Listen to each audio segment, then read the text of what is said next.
ভারতের 18তম লোকসভা নির্বাচনে জিতে টানা তৃতীয়বারের মতো সরকার গঠন করতে যাচ্ছে বিজেপি নেতৃত্বাধীন জোট এনডিএ। ভারতীয় সরকারের প্রধানমন্ত্রী হিসেবে রোববার শপথ নেবেন নরেন্দ্র মোদী। চলছে নানা প্রস্তুতি। আমন্ত্রণ জানানো হয়েছে 800-র বেশি অতিথিকে। বিশিষ্ট অতিথি হিসেবে ভারতের প্রতিবেশী ও ভারত মহাসাগরীয় অঞ্চলের 7 দেশের নেতাদের আমন্ত্রণ জানায় নয়াদিল্লি।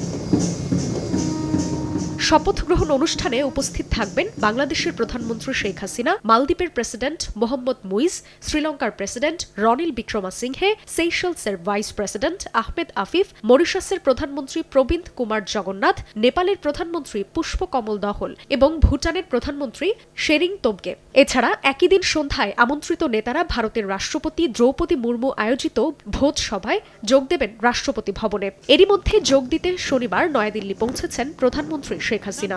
রোববার সন্ধ্যায় রাষ্ট্রপতি ভবনে শপথ গ্রহণ অনুষ্ঠানের পর মোদির সঙ্গে দ্বিপাক্ষিক বৈঠকে অংশ নেবেন শেখ হাসিনা। বিশ্লেষকরা বলছেন, এতে করে আঞ্চলিক রাজনীতি ও মহাসাগরীয় অঞ্চলে নিরাপত্তা ইস্যুতে সবার আগে প্রতিবেশী দেশগুলোকে সর্বোচ্চ অগ্রাধিকার দেওয়ার ইঙ্গিত দেওয়া হয়েছে।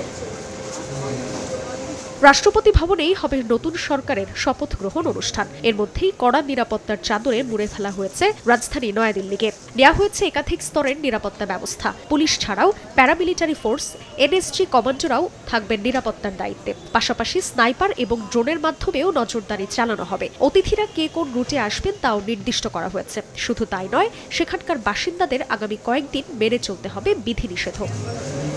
জান্নাতুল সাদিয়া, সময় সংবাদ।